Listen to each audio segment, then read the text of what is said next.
Start. जलवायु परिवर्तन को सीधे तौर पर पर्यावरण का विषय माना जाता रहा है। सामान्यतः इसे हिमनदों के पिघलने, समुद्र के बढ़ते जलस्तर, तापमान में वृद्धि और अनियमित वर्षा तक सीमित करके देखा गया है। मगर इसका एक और पहलू है जिस पर चर्चा बहुत कम होती है। दरअसल जलवायु परिवर्तन धीरे धीरे मनुष्य के आवास, आजीविका, पहचान और अस्तित्व का संकट बनता जा रहा है। दुनिया भर में बड़ी संख्या में लोग ऐसे हैं जिन्हें युद्ध, दंगे या उत्पीड़न नहीं बल्कि बाढ़, समुद्री कटाव, सूखा और चक्रवात जैसी चरम मौसमी घटनाएं अपने घर छोड़ने के लिए मजबूर कर रही है। इन्हें जलवायु शरणार्थी भी कहा जाता है। हालांकि अंतर्राष्ट्रीय कानून में यह शब्द अभी औपचारिक रूप से मान्यता प्राप्त नहीं है, लेकिन वास्तविकता यह है कि जलवायु परिवर्तन लाखों लोगों को बेघर कर रहा है और वे शरणार्थी जैसा जीवन जीने के लिए विवश हैं। पैरा। भारत इस संकट के केंद्र में खड़े देशों में से एक है।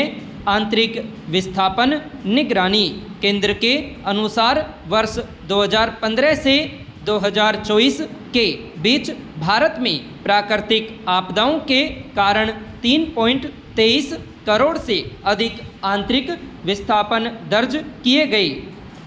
केवल 2024 में ही लगभग 54 लाख लोग बाढ़, तूफान और अन्य मौसमी आपदाओं के कारण अपने घरों से विस्थापित हुए हैं।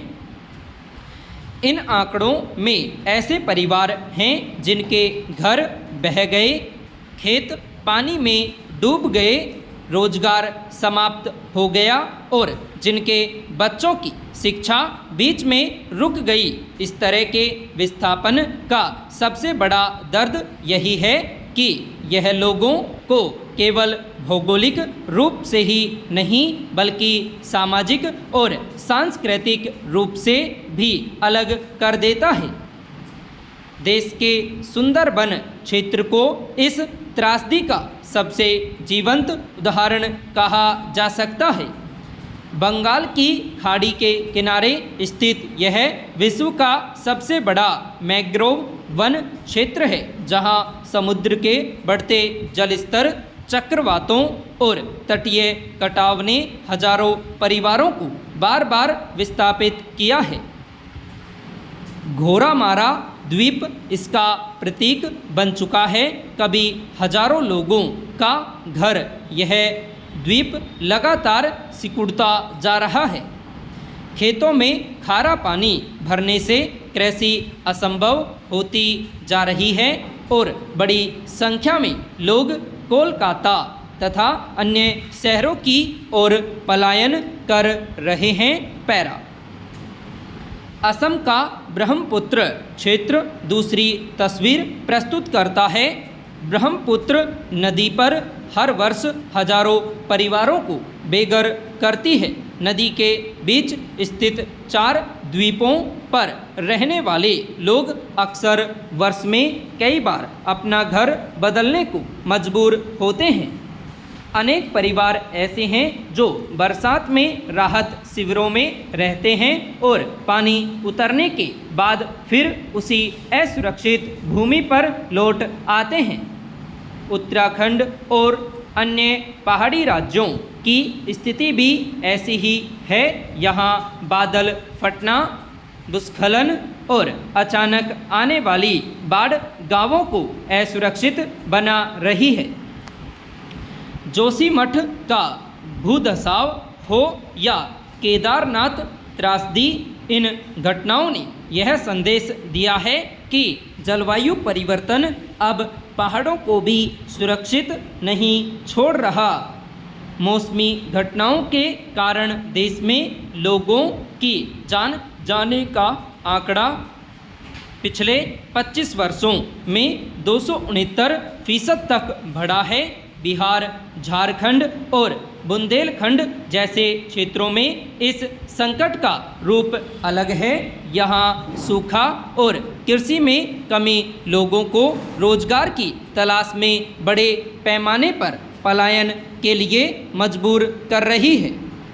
जलवायु परिवर्तन और आर्थिक असुरक्षा मिलकर ऐसे धीमे विस्थापन को जन्म दे रहे हैं जो अचानक नहीं दिखता लेकिन समाज को भीतर से बदल देता है। सबसे ज़्यादा चिंता का विषय है जलवायु शरणार्थियों की कोई स्पष्ट कानूनी पहचान न होना। समस्या यह है कि संवैधानिक अधिकार होने के बावजूद जलवायु विस्थापितों के पुनर्वास, पहचान और सामाजिक सुरक्षा के लिए कोई स्पष्ट राष्ट्रीय कानून मौजूद नहीं है।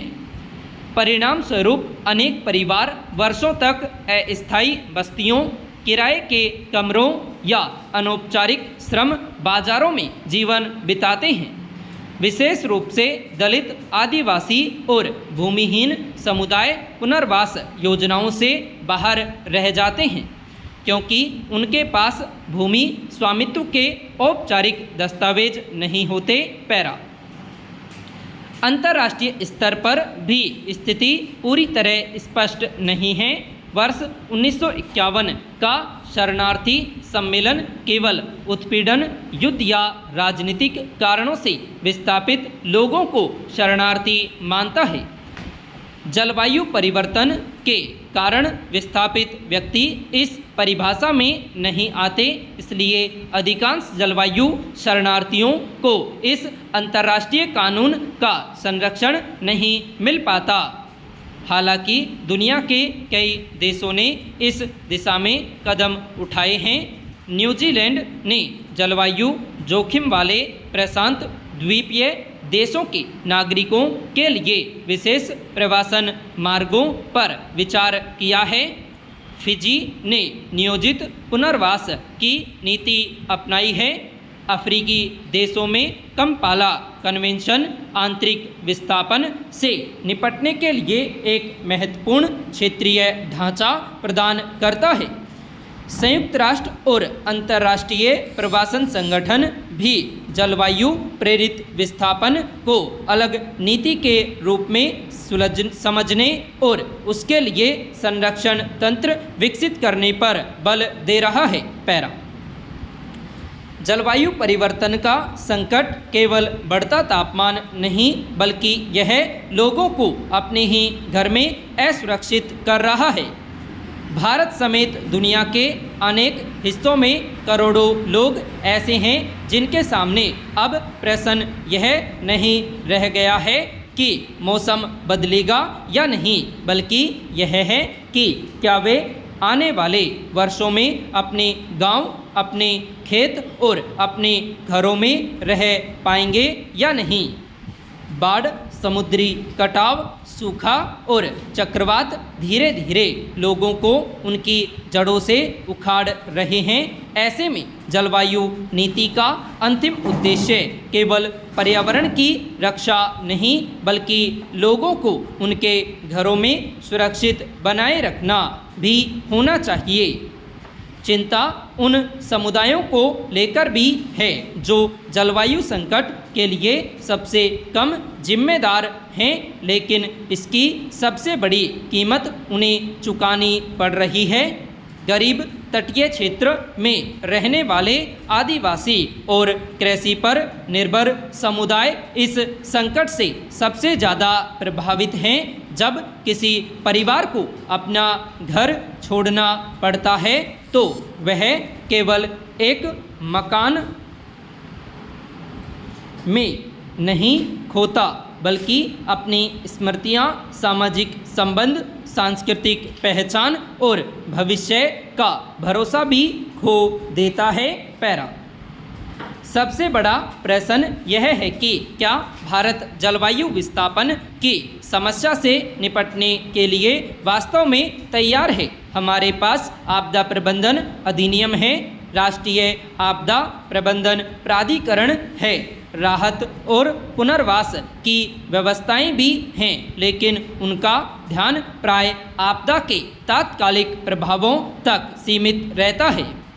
जलवायु परिवर्तन से पैदा होने वाले दीर्घकालिक विस्थापन के लिए अभी तक कोई स्पष्ट राष्ट्रीय नीति नज़र नहीं आती है। इसके परिणाम स्वरूप प्रभावित लोग केवल भौतिक विस्थापन का दर्द ही नहीं झेल रहे, बल्कि भविष्य को लेकर गहरी अनिश्चितता और भय के साथ जी रहे हैं। जलवायु परिवर्तन का प्रश्न पर्यावरण से आगे बढ़कर घर, पहचान, गरिमा और भविष्य की सुरक्षा का सवाल बन चुका है।